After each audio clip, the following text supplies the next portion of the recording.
Welcome to Wayne's Old Time Radio Page channel. I'm Wayne, your host. These programs are brought to you by support of our listeners. You can give your support at Patreon or PayPal, either one. There's clickable links in the description below. Thanks for your support and enjoy the shows. If you'd like for me to get you a shout out, there's a link to PayPal in the description below. Leave us a donation. We'll get it up here for you. Just tell us who you want it to. You, a friend, a girlfriend, a wife, spouse, whatever. And we'll get it up here. Ladies and gentlemen, the American Broadcasting Company brings transcribed to its entire network one of radio's most unusual programs. Pat Novak, for hire.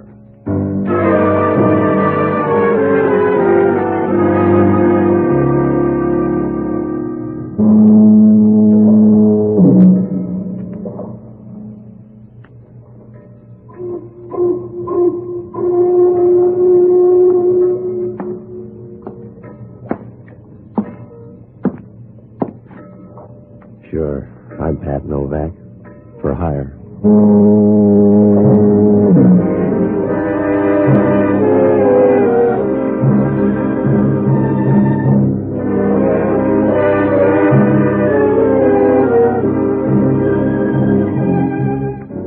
That's what the sign out in front of my office says. Pat Novak, for hire. Down on the waterfront in San Francisco, you always bite off more than you can chew. It's tough on your windpipe, but you don't go hungry. And down here, a lot of people figure it's better to be a fat guy in a graveyard than a thin guy in a stew. That way, you can be sure of a tight fit. Oh, I rent boats and do anything else that makes a sound like money. It works out all right, if your mother doesn't mind you coming home for Easter in a box. I found that out Wednesday night, about 9 o'clock. I closed the shop early, and I came home to read. It wasn't a bad book if you ever wanted to start a forest fire.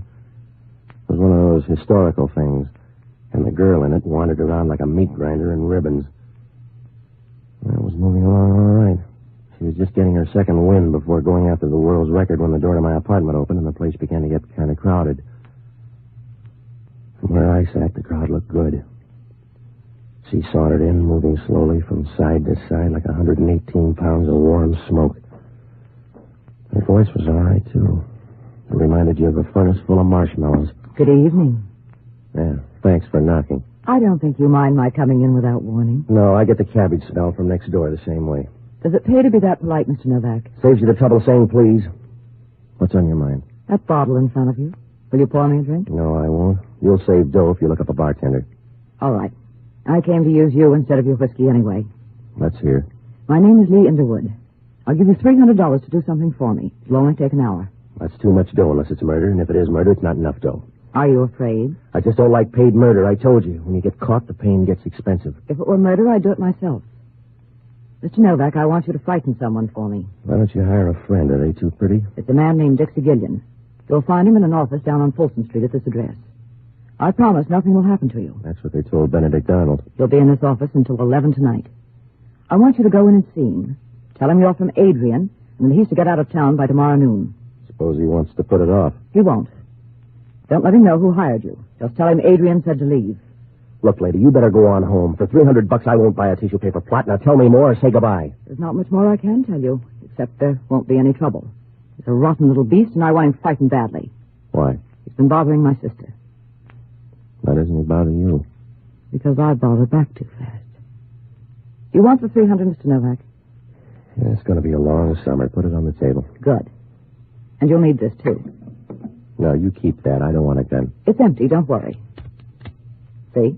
No shells. It's perfectly safe. Now, look, sis, I got a nasty disposition. You can rent that for $300, but if you want more, find a gunsel. I don't want you to be a gunsel. That's why I want you to use this gun. I know it's empty. Use it on Dixie and you'll scare fast. It's just a way to save some breath. All right. It's your $300. You'd better go now. Yeah, wait till I get a coat with it. If your doorbell rings, don't play mouse. Oh? Because I may look you up. Am I too young to ask why? Because if anything goes wrong, I'll be around looking for you. And from there on, it won't be nice. I'll dirty you up like a locker room towel. Relax, Patsy. You'll never learn to fall in love that way. She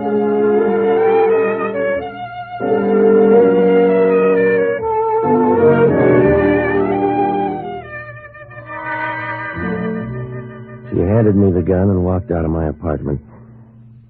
Seeing her leave made you feel like Frank Buck losing an argument. She walked with a nice, easy swing of a satisfied leopard, and for a small leopard, she had pretty good spots, too. Well, I put the gun in my overcoat pocket, and I went down to Folsom Street. The address was down near the bridge entrance, and the street was deserted except for a couple of winos near the corner trying to buy back 1926 at $1 a jug. I stopped in front of the place. It was a machinery company, and I could see a light burning in the back. I began to walk through the place. It was so quiet you could hear a worm with whooping cough, and there were enough shadows around to keep a ghost happy for years. When I got to the office back in the corner, through the glass, I could see a man sitting at the desk. When I opened the door and walked in, he didn't seem surprised. Come on in, mister. You're bad on noise. Yeah? That's right. You make too much for a thief and not enough for a customer. What do you want? About 10 words, if you're Dixie Gillian. Go ahead. You better look up a timetable. What makes you that tough? This. Oh. Well, you look tougher with a gun. Does it make you talk faster? Now, look, I'm going to say it slow, mister. Pack up your rompers and get out. Is that you talking or somebody else? I'm just the guy with the gun. Adrian does the talking. And he says get out. That's right. You got the whole message now. All right, you told me, so wander out and spend your dough. I will. Oh, you'll need part of it, though. Because I'm going to give you an answer for Adrian. I'm going to take that gun away from you, mister. You can pick the pieces out of your head on the way home. You better stand back or I'll share it with you. You got your offer, mister. Let's see you make good. Oh, save your muscle, fella. Drop that gun. Save your muscle, fella. The gun's empty. Somebody fooled us, mister. Sometimes you can get a home run with a half swing. That's the way it was this time. He couldn't have made it with a prayer book in both hands. He slid down to the floor and trembled for a minute and then flattened out like a leaf in a pool of water. Just before he died, he grabbed his side as if he didn't like the way it hurt. And then he didn't care. I rolled him on his back and let him look at the ceiling. His eyes were open, and he looked surprised, like a guy who didn't figure on a change in the weather. There was a scar that ran across his forehead and dug deep into his hairline. And he was lying there with a bunch of pink gum showing as if he was trying to pick up a few bucks with a toothpaste ad. Well, I didn't have time to tell him how sorry I was, because if homicide caught me here, I'd have about as much chance as a canary in a basement full of cats. I started for the door, but right then I knew I could start ordering birdseed. It was Hellman, and he walked over to look at the body. Hello, Novak. The guy looks embarrassed. Yeah, I guess he is, Hellman. What's he doing dead? Putting in a beef somewhere, I guess. He rates it. He'll like you for that, Novak. How'd it happen? A team play. We worked it out together. But you got the gun. That's right. I got the gun. Yeah. You feel like a bet? No, just keep stealing the old way. You know how I feel, Novak? You feel flabby to anybody else, but to yourself, I suppose you feel good. Look, I walked in here with a gun. There was some quick fight talk, and I killed him, but it's still not a good rap. I can get a long price on it for you, Novak. I'll bet you can, Hellman. You can give me a bad deal, but part of the time it'll be from the other side of the deck. Worse than that, Novak. It'll be all the time. I want to watch you because I think you're going to be a crybaby. I'm going to scream if that's what you mean, Hellman. I'm going to scream about a gal that sent me in here with an empty gun. That's a big hole for a cat pistol, Novak. I got a last-minute curve. It was empty once. Yeah, that's the only way they make a gun. I don't want you for an hour ago. I want you for this dead guy on the floor. All right. I told you I didn't come in here to kill the guy. I don't know him. He may even be a good guy. I'm sorry he's dead. All right, Novak. Just wait a few weeks. You can tell him personally.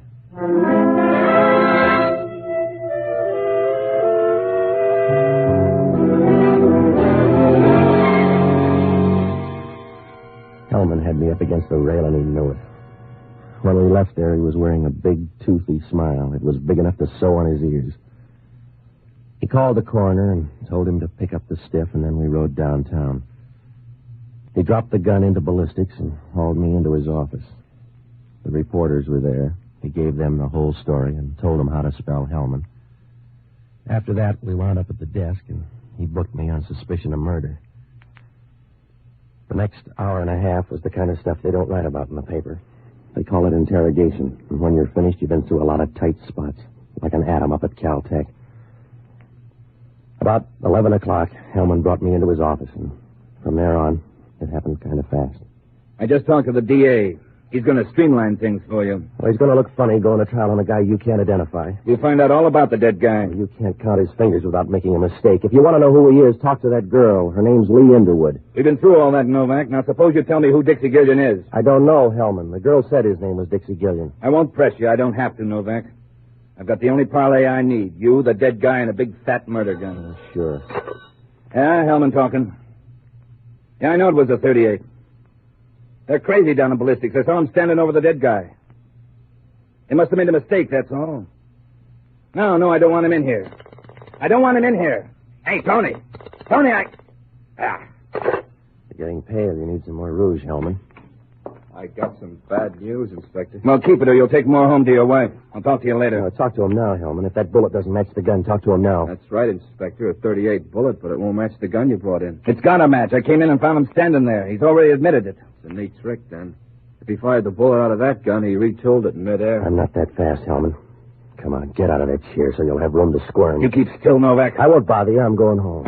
I'm walking out of your jail, Hellman. You got a broken-down 38 that won't fit anything but your thumbs. You can't hold me on that. I found you over the body. I can hold you on suspicion of murder. Yeah, but it'll hurt tomorrow morning, Hellman. The papers will be down for a follow-up, and you'll have to tell them what it looks like out in left field. I'll handle them. You can't afford to let them start laughing at you. People get the idea it's your face. You can save car fare if you stay right here, because I'll have you back by noon tomorrow. You're not that good, Hellman. You couldn't hold a moth with a searchlight. The town ought to thank you. What? Oh, it's a nice jail, Hellman. With you around, it'll last for years. When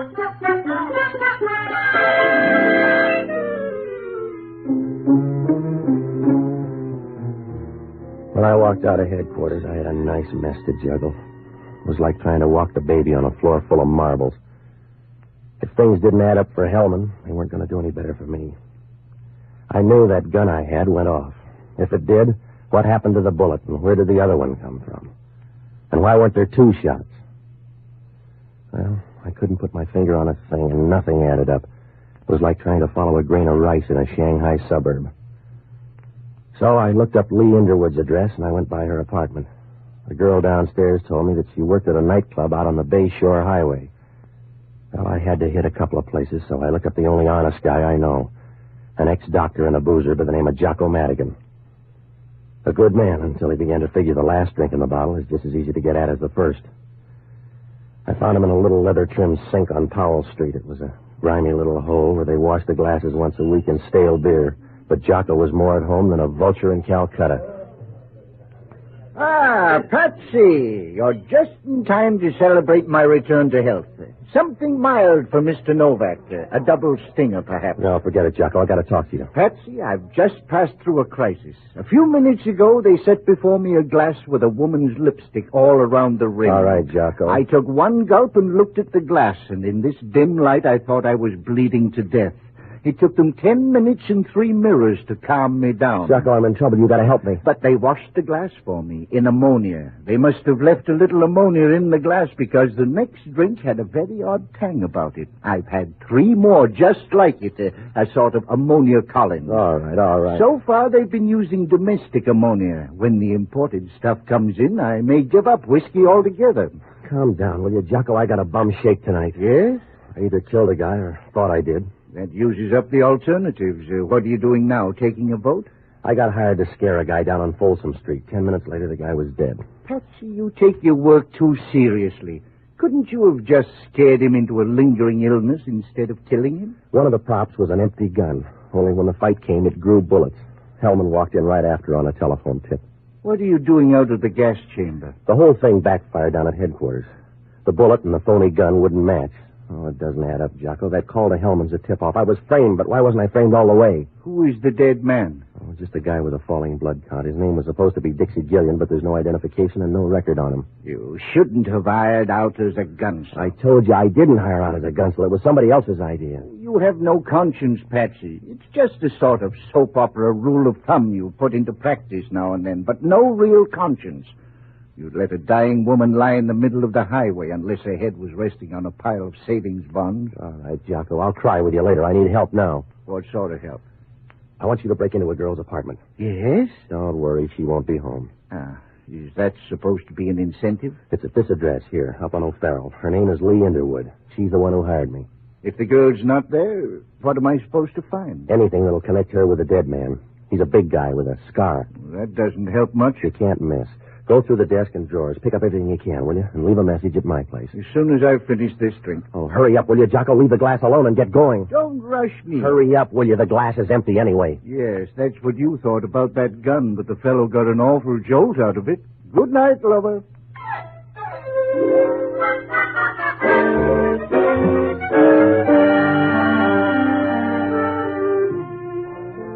I went by a horse parlor on O'Farrell Street and borrowed a car from a guy. It was after midnight when I started down the Bayshore Highway, and about a half hour later, I pulled up in front of the Cat's Paw. It was a long, rambling place on the left side of the road. There was no plan. It just followed the erosion line until they ran out of material. There was enough neon in front to light a main intersection in heaven. In the lobby, I saw a picture of Lee Underwood, one of those shadowy things that was supposed to make you think she'd die in a cold climate. She was sitting at a piano with a little microphone in front of her, and you got the idea right away. She didn't have much of a voice, but plenty of songs that made your wife lean over and ask you to explain. I asked a 50-year-old busboy, and he said she was back in her dressing room getting ready for the 1 o'clock show. When I walked in, she was sitting in front of a mirror working on an upswept hairdo. If she swept it up any more, it was going to leave her head. I stood behind her, looking at the pink, fresh part of her neck that didn't show when the hair was down. You seem fascinated, Patsy. No, I just want to know where to break it. Oh. Sit down on the footstool next to me. Yeah. That's it. I like to look down on people. Let me brush that strand of hair back. Or do you like it in your eyes? Now brush it back so I can see your answers. Who's Dixie Gillian? What difference does it make? None to him and some to me. He's dead. No, he couldn't be dead. Yeah, well, he'd like to believe that, too. I couldn't sell him that story about an empty gun. He couldn't have been killed with that gun. No? No. I put in a blank, Patsy. Somebody used a hard-working bullet because Dixie's dead. There was no reason to kill him. I don't understand. Yeah, well, that makes you even with homicide, but they got a bigger team. Now, look, I made a diagram, Angel. Up at my place, I ran over murder with you. I don't like it. If you kill people, you don't get invited out enough. So if it's you or me on this one, I'm going to push you all the way. Don't understand it, Patsy. Who's Dixie Gillian? He was after some microfilm. I thought I could scare him away. You better be ready to identify him because homicide stopped. Even that scar didn't help. What scar, Patsy? The scar across his face, there's no record on him. No, Patsy. Everything goes wrong. Everything you touch goes wrong. That's the wrong man, Patsy. Yeah. Well, it's too late for a recount. You've got to get to that body, Patsy. I don't know how, but somewhere you've got to get to him. You look good, Lee. You make a nice picture. Wait a minute, Dixie. You don't need your coat. Come on. I don't know how it happened, Dixie. I didn't mean it that way. If you like it that way, all right. Bring your boyfriend, too. No, don't let him, Patsy. The gun's too big. I'm going with him.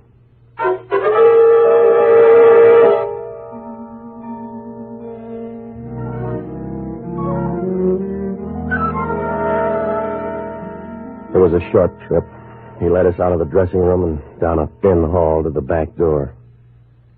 On the way past the kitchen, you could smell onions and used grease, and that's about all you noticed except the sound of a jukebox somewhere out in front and somebody laughing in a loud, mirthless way. When we got to the door, it was raining outside. We walked about 40 feet over near some trees where the dark was working overtime, and the gunsel made her stop. Pick your spot, Lee. You can't be that crazy, Dixie.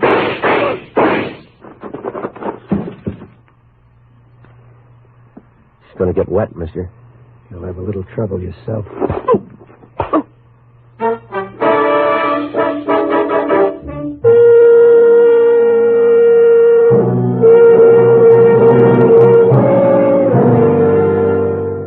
When I woke up, it was still raining. I was lying on top of the mud like a stubborn seed. My wallet was gone, and the gunsel had ripped open my pockets. I stood up and walked over for a last look at Lee. The rain had washed the makeup off her face, and she looked small and tired as she lay there, like a broken doll that had been tossed out in the rain. I guess she was. Well, I got to my car, and I drove back to town. I checked my place, but there was no word from Jocko, so I went up to Lee's apartment. When I opened the door, the room was dark, but I knew somebody was on the rug. Either that or they'd varnished the floor with bourbon. I flipped on the light and bent over Jocko. Hey. Wake up, Jocko. All right, Jocko. Come on, wake up. Oh, Come on. a little ammonia. I think would bring me around. What happened? I was sapped, I guess. Everybody's got the same act tonight. Help me up. Where have you been? I went down to meet the girl. Where'd you meet her? In a swimming pool? I've been in the rain all night. She's going to stay longer. What'd you find out? The fellow with the scar is her husband. Yeah? There's a picture in the desk. Are there any more pictures? A few. Take a look. Where, in here? Yes. Well. Who's he? It must be Dixie Gillian. He was down to pay off a debt tonight. She called him Dixie once. There's a note with that name and an address in the other drawer. He's our boy. We better get up there. Not if he's already killed 2 other people. We can't wait for Hellman. If he gets away, I'm all through. I won't have a leg to stand on. That's my point. When the other fellow gets through with us, we won't have much standing to do.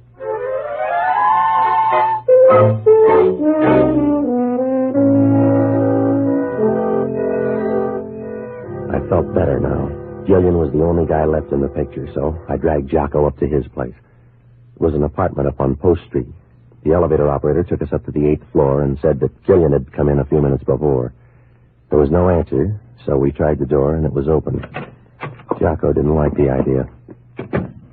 Patsy, this is folly. Risking my life is one of the bravest things you do. Keep still, Jocko. What are we supposed to do? The door was open, wasn't it? Saw a lot of graves, but I've never been tempted. Hey, look at the furniture. There's been a fight in here. I'll look in here. You check in the bedroom, huh? Well, if I'm not right back, don't expect me at all. All right. Patsy. Yeah. Patsy, come here. All right. There's somebody on the fire escape. Come here. Stand back here. Oh, he's not moving. He was leaning that way when I first saw him. All right, I'll get on this side. You raise the window. Now go easy, Jocko. Can you see him from there? Raise it a little more. All right. He's still leaning there. I can reach out. All right, watch yourself. If he's kidding, you'll lose an arm. I got it. Good. Raise the window more. Take it. Patsy, he's falling. Give me a hand. Oh, here, let me through there. Oh, it's too late. I can't hold it. Hang on, Jocko. He's falling. Oh, I'm sorry.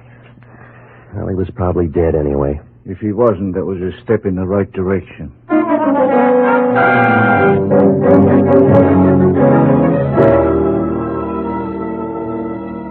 Well, it was an easy night to die.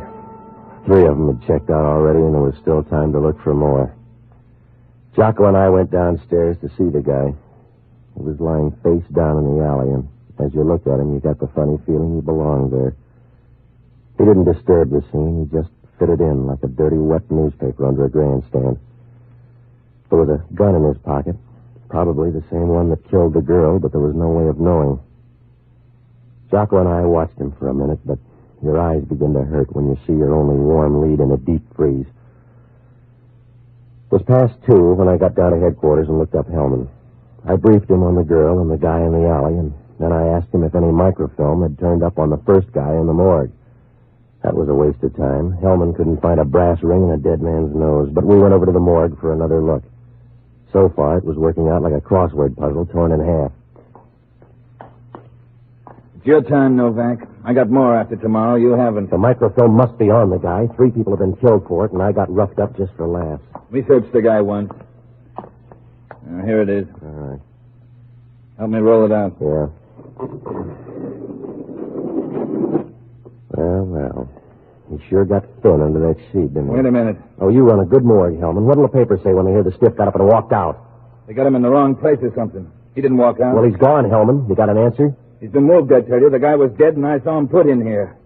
Couldn't be walking around with a hole in the middle of his back. I don't know, Hellman. You do it with one in your head. Don't sell the guy short.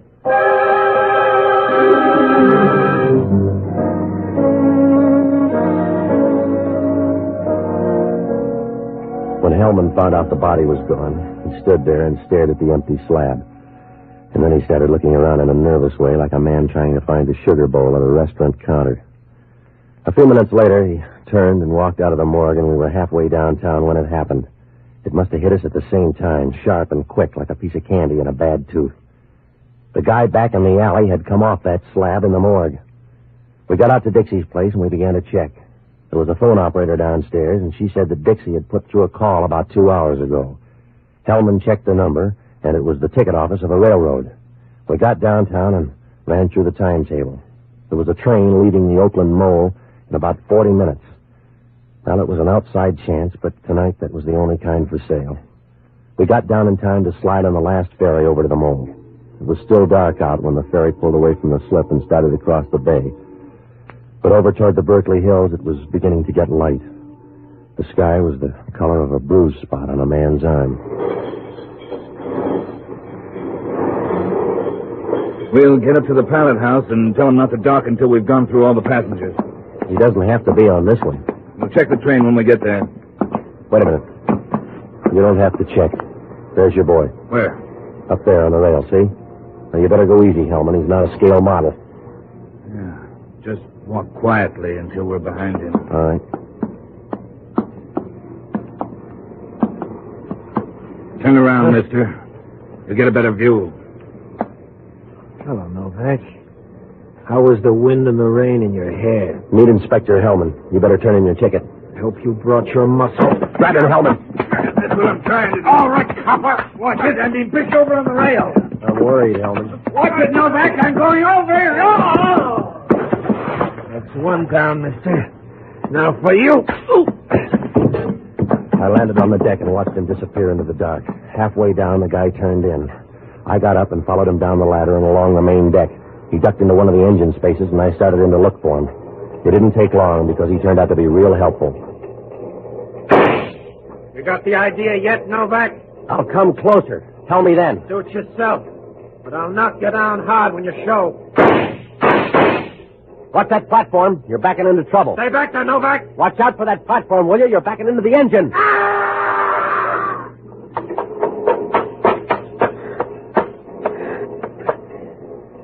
I kind of wound up last, huh? Yeah, that's the way it looks. Did you get the microfilm? Yeah. I got a big hurt. Does it show? A little. Yeah. It's been a long night, Novak. Huh? Yeah, but your worries are over. It's almost dawn. I don't know if I can use it, but I'll give it to you.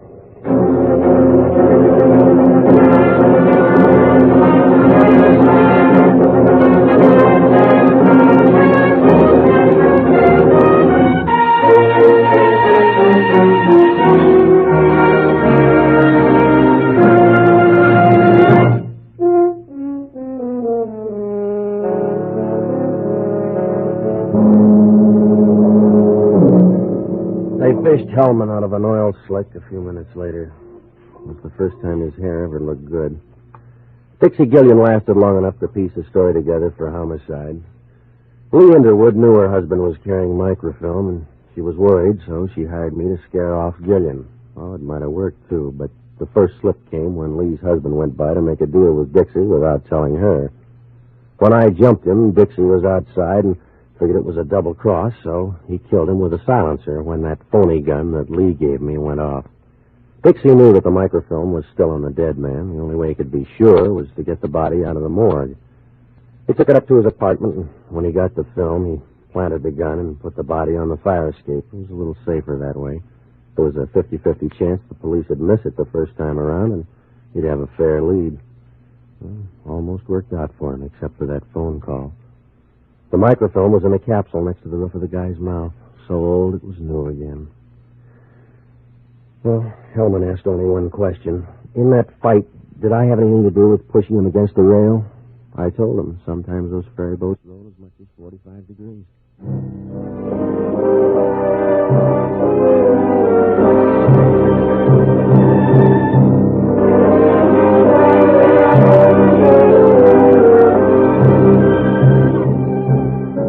The American Broadcasting Company has just brought you the 10th of a new series, Pat Novak for Hire, starring Jack Webb.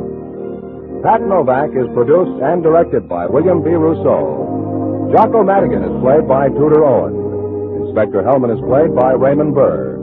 Music was composed and conducted by Basil Adlam. Be with us again next week when over most of these same ABC stations we'll bring you Pat Novak for Hire. This program came to you transcribed from Hollywood. This is ABC, the American Broadcasting Company.